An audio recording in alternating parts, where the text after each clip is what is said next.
నీకేమో చెప్పినామా అమ్మ నీకేమో చెప్పినాడు ఎట్లా పోతున్నాడు మంచిగా పిల్లలు విడిచిపెట్టి అయ్యమ్మకి చెప్పాడు ఏం చెప్పాడు ఎట్లా పోతున్నాడు నిన్న మొన్న చెప్పినా ఎవరికి ఏం చెప్పిపోయినావు పోయేటప్పుడు అయ్యకి చెప్పినావా పిల్లలకి చెప్పినావా అమ్మకి చెప్పినావా ఏంది మా పరిస్థితి ఏంది నువ్వు మంచిగా పోతున్నావు వాళ్ళ పరిస్థితి ఏంటి మా పరిస్థితి ఏంటి మా భక్తుల ముందే ముఖ్యం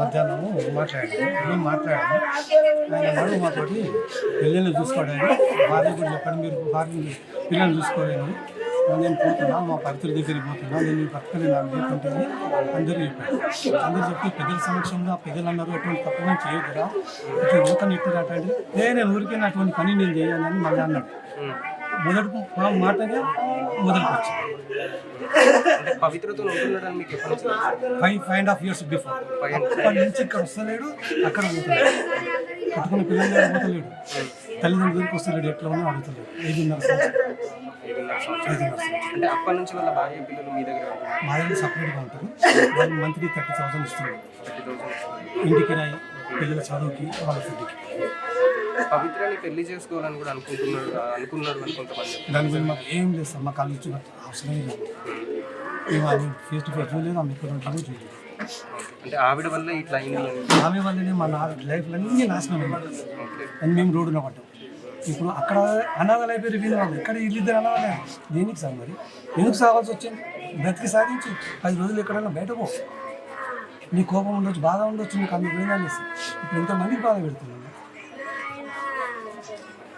మేము లాస్ట్ టైం నిన్న పోయినాము వాళ్ళ ఇంటికి పోయినాం ఎవరింటికి పవిత్ర నిన్న పొద్దున ఇంటికి 9 గంటలకు పోయిన బయటికి ఏం చెప్పలేదు చేయలేదు వెళ్ళిపోతున్నాను అని చెప్తే పర్మిషన్ నేను ఇన్సూరెన్స్ కారు డ్యామేజ్ అయింది యాక్సిడెంట్ దాన్ని ఇన్సూరెన్స్ కాగితాలు ఉన్నామో పోయి దీనికి వస్తామని చెప్పింది 9 బాబు 10 బాబు 11 బాబు 12 1 2 3 ఫోన్ ఎత్తుతే చుట్టుపక్కల దోస్తులంతా అందరితో వెరిఫై చేయించిన రాలేదు ఏం చెప్పలేదు మా కోడలు ఏం చేసింది 3 పిల్లలు ఉన్నారు నన్ను పలానా జాగాలో పోయారు అప్పుడు ఇంత మీద వాడు ఉన్న పోయారు కదా అని చెప్తే 3 బైకులు ఇచ్చి అది వాళ్ళు మూవీ గారు ఏం పేరు అది మణికొండ పోయారు మణికొండ పోయారు 3 ఈ టైంలో పోయి తన గంట సేపు డోలాడితే ఫోన్ చేస్తే రింగ్ అవుతుంది ఒక రూమ్లో వాళ్ళ రూమ్ రింగ్ అయితే చూస్తే వాచ్మెన్ పిలిచిండట ఆ పిల్లలు వాచ్మెన్ ఇక్కడ అంటే నేను ఫోన్ చేసి రింగ్ అవుతున్నది చంద్రకాంత్ వాళ్ళ రూమ్ ఇదే కదా నేను తీయను సార్ నేను చేయను పోలీసు వాళ్ళని పిలుస్తాం పైన పొద్దున్న 10ంటికి పోయాడు నేను టీ అడిగినా బ్రేక్ఫాస్ట్ అడిగినా తీసుకోలేదు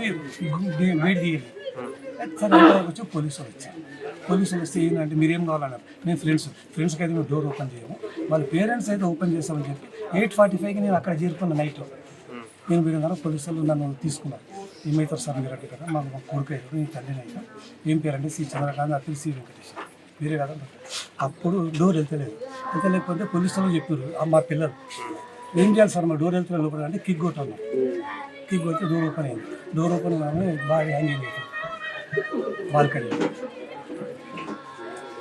అది సార్ నిన్న నేను పోవడం అక్కడ ఫస్ట్ టైం మా కొడుకు కోసం అని పోయాను అంటే ముందు నుంచి ధైర్యంగానే ఉండేవాడు 10 మందికి బుద్ధి చెప్పి పని చెప్పించేవాడు 10 మందికి నచ్చ చెప్పి కొట్లాడి పని చేసుకునేవాడు ధైర్యంగా ఉండేవాడు వాడు ఇటువంటి పని ఎప్పుడు చేయలే ఇది పిరికి పని చేయడం ఫస్ట్ టైం పిల్లల పరిస్థితి నేను చూసుకుంటాను మన 10వ తరగతి మాట తీసుకున్నాను మాట నేను చూసుకుంటాను అది నువ్వు చూసుకుంటావా ఏం చూసుకుంటావా అని చెప్పాను నేను చూసుకున్నా బిడ్డలాగా ఆమె నా కొడుకులు అనుకో మనబడి అనుకో నేను చూసుకుంటాను నా ప్రాణం ఉన్నంత వరకు నేను నా భార్య తర్వాత మేము అడిగినాం లేదు నేను అటువంటి ఏం చెయ్యలేను అట్లా నేను ధైర్యంగానే ఉంటాను నేను అటువంటి పిరికి పని చేయను అట్లా చెప్పిండు ఇట్లా చేసాను ఆఖరికి నిన్న చేసి చూపించాడు ఎన్ని సంవత్సరాల నుంచి సీరియల్స్ యాక్ట్ చేస్తున్నారు 2016 నుంచి దాదాపు 9 ఇవి పరిచయమైనప్పటి నుంచే సార్ నమస్తే అండి. బాబురావు మీరు చుట్టాలు అవుతారు? చుట్టాలు అవుతుంది. ఏమవుతారు చందుకి? చందుకు బాబాయ్ ఇంతక అసలు చూస్తుంటారా చందు చేసేటువంటి సీరియల్ చూస్తుంటాను, చాలా బాగా చేస్తాడు. ఏం తెలుసు వాళ్ళ కుటుంబం గురించి ఏం చెప్తారు? నాకు అంత ఐడియా లేదు కానీ మొత్తం కుటుంబం మీద అంటే ఇతనికి తెలుసు మొత్తం కుటుంబం అంటే. ఈయన సడకుండు, ఆయనతో మాట్లాడచ్చు. మాకు సీరియల్లోనే ఎక్కువ పరిచయం, ఇక ఎప్పుడో ఒకసారి మాట్లాడే వాళ్ళు ఎప్పుడైనా కలవడం మాట్లాడడం మాట్లాడాము, ఎప్పుడు మాట్లాడలేదు. ఏం చెప్తారు వాళ్ళ కుటుంబము? శిల్ప గారు ఎంతకాలంగా ఒంటరిగా ఉంటున్నారు అంటే వాళ్ళు దాదాపు 2015లో పెళ్లి చేసుకున్నారు, వాళ్ళకి 2 పిల్లలు కూడా ఉన్నారు. మరి అంటే మొత్తంగా చందు గారు వీళ్ళని వదిలేసారని అనుకోవచ్చా మనము? వదిలేదు, చూస్తుంటాడు. ఆమె పరిచయం అయింది కదా, కలిసి ఉండడం లేదు కదా. కలిసి ఉండడం లేదు. ఇప్పుడు దగ్గర దగ్గర 4.5 సంవత్సరాలు అయిందంట. అనుకుంటున్నారు ఎందువల్ల దూరం అయ్యారంటారు? ఇక ఒక ఆమెని అలవాటు పడ్డాక ఇంకా ఏం చేస్తాం. ఇక పవిత్ర గారితో వివాహిత సంబంధం పెట్టుకోవడం వల్లే మొదటి భార్య పిల్లలకి దూరం అయ్యారంట. దూరం అయింది. ఇప్పుడు ఆమె చనిపోయిందని ఆయన కూడా మనసు ఇదైపోయి సూసైడ్ చేసుకుంటాం. ఏంటంటే ఇప్పుడు ఈ శిల్ప వాళ్ళతో ఎవరెవరు ఉంటున్నారు ఇక్కడ, ఎవరు చూసుకుంటున్నారు? ఇప్పుడు ఆమెనే సపరేట్గా ఉంటుంది. పిల్లలు ఆమె, వాళ్ళ అత్త మామ కూడా దగ్గరనే ఉన్నారు, చూస్తుంటారు. అంటే మొత్తంగా ఇంకా మొదటి భార్యని పిల్లల్ని వదిలేసి ఇంకా అక్కడ వస్తున్నాడు, దాని ఖర్చులకు పైసలు ఇస్తున్నాడు, చూసేవాడు, దగ్గరికి రావడం వీళ్ళతో ఉండేది. ఉండేది కాదు. ఎక్కువ మటుకు అక్కడే ఉంటాడంట. మీకు ఎప్పుడు తెలుసు పవిత్ర గారితో ఉంటున్నారు, పెళ్లి చేసుకున్నారు? మీకు ఎప్పుడు నాకు మన చనిపోయినప్పుడే తెలిసింది, పవిత్ర గారు చనిపోయినప్పుడే తెలిసింది. అంతకుముందు సీరియల్లో నటిస్తాడు, ఈమెను ఉంచుకున్నాడు అని ఇదే పుకారాలు చెప్తారు, కానీ అంత పట్టించుకోలేము మేము, తెలియదు ఎక్కువ. సో మొన్న ఆమె చనిపోవడంతో మీకు అప్పుడు ఇక తెలిసిందంటే తెలిసిపోయింది, అంతవరకు తెలియలేదు. మరి తెలిసిన తర్వాత మీరు ఎప్పుడన్నా అంటే సంవత్సరం పాటు వాళ్ళు కలిసి ఉంటున్నారు కదా, మరి వాళ్ళిద్దరే అక్కడ అపార్ట్మెంట్ లో 5 ఏళ్ళు అవుతుందంట వాళ్ళు కలిసి ఉండడం. దగ్గర అప్పటి నుంచి మరి ఇప్పుడు అడగడం జరగలేదు. సంజాంచి చెప్పినా ఇంటలేడట. ఈయనక చెప్పినారంట, చెప్పినా ఇంటలేరు. ఈయనక ఆఖరికి సూసైడ్ చేసుకున్నాడు, మణికొండలనే చేసుకున్నాడు. అదే అపార్ట్మెంట్లో చేసుకున్నాడు.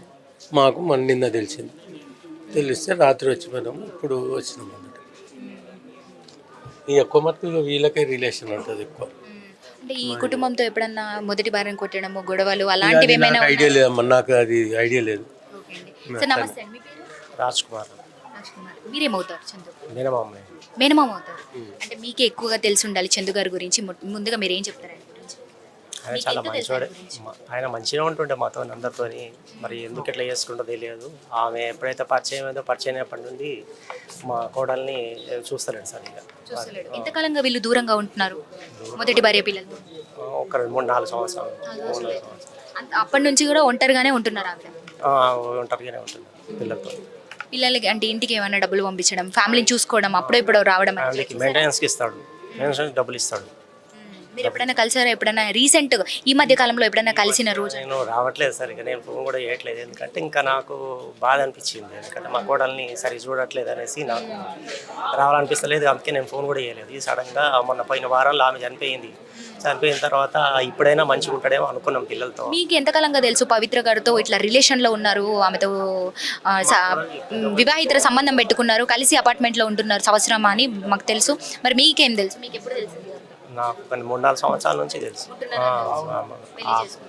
పెళ్ళి ఇదంతా అడగలేదా మరి మీరు ఇట్లా కలిసి ఉంటున్నారు ఇక్కడ వదిలేసి అని? నేను రాలేదండి. నాకు బాధ అనిపించింది, ఎందుకంటే మా కోడల్ని బాగా చూసుకునే వాళ్ళు మంచిగా చూస్తుండే. ఆయన మంచివాడు, చాలా మంచివాడు కాదని కాదు, కానీ అట్లా ఆమెతో పరిచయం అయినప్పటి నుండి అటు వెళ్తుండనేసి నేను కూడా ఇంక వెళ్ళలేదు అన్నమాట. ఇక్కడ రావడం తగ్గించేసాను అనమాట. ఇప్పుడు ఆమె గురించి చనిపోయే ముందు కూడా 2 రోజుల ముందు కూడా పోస్టులు పెట్టి నేను నీ దగ్గరికే వచ్చేస్తున్నా, ఒక 2 రోజులు ఓపిక పట్టు నేను వస్తున్నా, జిమ్ మాస్టర్ కాల్ చేస్తున్నాడు మన ఇద్దరి గురించి అంటూ కూడా చెప్పడం జరిగింది. అదేవిధంగా చందు గారికి బ్రెయిన్ హ్యూమర్ ఉన్నట్టుగా కూడా తనే చెప్పడం జరిగింది, కొన్ని రోజుల పాల్లో నేను చనిపోతాను, నేను బ్రతికుండాను అంటూ కూడా. ఇది నిజమేనా? కానీ అది 2 రోజుల క్రితం చెప్పాడంట. మరి అంతకుముందు సంగతి నాకు తెలియదండి. నాకు తెలియదు.